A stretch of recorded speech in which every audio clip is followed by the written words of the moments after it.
Painted painless learning. નમસ્કાર વિદ્યાર્થી મિત્રો, આજે આપણે ધોરણ 7 વિષય ગુજરાતી પાઠ 13 હાઈસ્કૂલમાં બરોબર એ સ્વ અધ્યયન પોથીના પ્રશ્નોની ચર્ચા કરવી છે. વ્યાયામના બદલે ફરવાનું રાખ્યું, તેથી નીચેનો ફકરો વાંચી નીચેના પ્રશ્નોના જવાબ આપવાનો. બરોબર, ફરવાનું રાખ્યું તેથી શરીરને વ્યાયામ ન કરવાની ભૂલને કદાચ મારી સજા નથી ભોગવવી પડી, પણ બીજી એક ભૂલની સજા હું આજ લગી ભોગવું રહ્યો છું. ભણતરમાં સારા અક્ષર, સારા લખાણની જરૂર નથી એવો મારામાં જે ખોટો ખ્યાલ હતો, એ કંઈ ને કંઈ મને આજે નડે છે. હું જાણતો નથી, પણ એક વિલાયત જતા લગી એ રહ્યો. પછી એને મુખ્યત્વે દક્ષિણ આફ્રિકામાં જ્યાં વકીલોનું અને દક્ષિણ આફ્રિકામાં જન્મેલા ભણેલા નવયુવકોના મોતીના દાણા જેવા અક્ષરો જોયા ત્યારે હું લજવાયો અને પછતાયો પણ ખરા. વ્યાયામને બદલે ફરવાનું રાખ્યું, રેખાંકિત શબ્દના સ્થાને સમાન અર્થવાળો શબ્દ મૂકી વ્યાયામ એટલે કે કસરતને બદલે ફરવાનું રાખ્યું. ગાંધીજીએ કઈ બાબતે પસ્તાવો થાય છે? ગાંધીજીને અક્ષરો ન સુધારવાની બાબતે પસ્તાવો થાય છે. ગાંધીજી નઠારા અક્ષરને અધૂરું કેળવણી શા માટે માને? ગાંધીજી દક્ષિણ આફ્રિકામાં જન્મેલા અને ભણેલા નવયુવકોને તેમજ વડીલોને મોતીના દાણા જેવા અક્ષર જોઈને ગાંધીજી લજવાયા અને પછતાયા. આ જોઈને પોતાના નબળા અક્ષરો માટે ગાંધીજીને પસ્તાવો થયો. ત્યારે તેઓ કહેતા કે ખરાબ અક્ષર, નઠારા અક્ષર એ અધૂરી કેળવણીની નિશાની છે. નઠારું શબ્દનો અર્થ ખરાબ અથવા ગંદુ. મિત્રો, હજી સુધી તમે અમારી પેન્ટેડ એપ્લિકેશન ડાઉનલોડ નથી કરી તો આજે જ ગૂગલ પ્લે સ્ટોર પર જાઓ અને પેન્ટેડ એપ્લિકેશન ડાઉનલોડ કરો.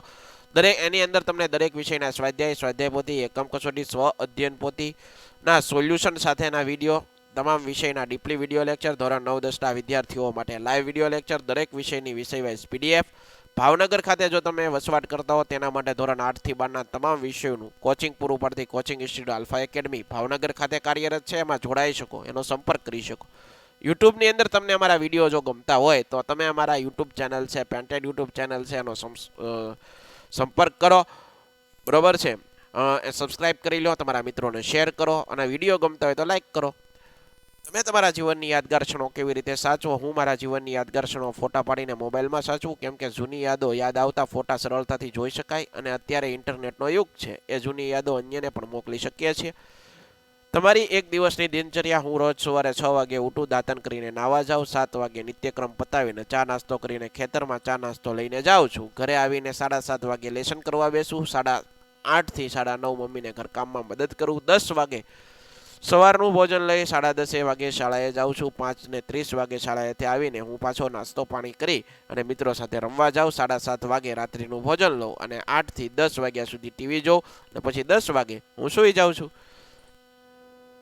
ઉદાહરણ મુજબ પ્રમાણવાચક વિશેષણના 5 વાક્ય. ઉદાહરણ: ખોબો ભરીને કહું, મેં અડધો કપ ચા પીધી, દૂધમાં અડધો અડદ પાણીની મિલાવટ. મેં પાશેર સફરજન ખરીદા, મને અતિશય દુઃખ થયું. સંસ્કૃત શિક્ષકને ઘણું દુઃખ થયું.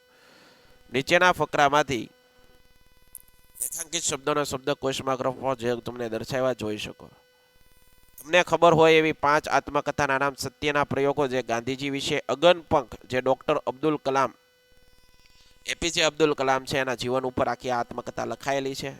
મારી હકીકત નર્મદ શંકર લાલશંકર દવેની આત્મકથા. જીવનપંથ, જીવન રંગ, ધૂમકેતુ, અલબ જલબ પન્નાલાલ પટેલ, થોડા આંસુ થોડા ફૂલ જયશંકર સુંદરી ની આત્મકથા. જુદી જુદી ભાષાઓ વિશે ગાંધીજીના વિચાર તમારા શબ્દોમાં લખો.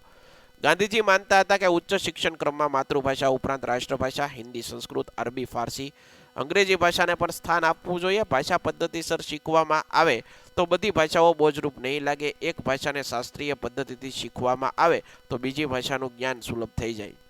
નીચેના વાક્યોનું રેખાંકિત રૂઢિપ્રયોગના સ્થાને તેનો અર્થ લખી વાક્ય ફરીથી લખો. મિતાંશને ગણિત શીખવાનું બહુ પ્રયત્ન કર્યો, પરંતુ પાકા ઘડે કાંઠા ન ચડે. મિતાંશને ગણિત શીખવામાં બહુ પ્રયત્ન કર્યો, પરંતુ કોઈ યુક્તિ સરળ ન થઈ.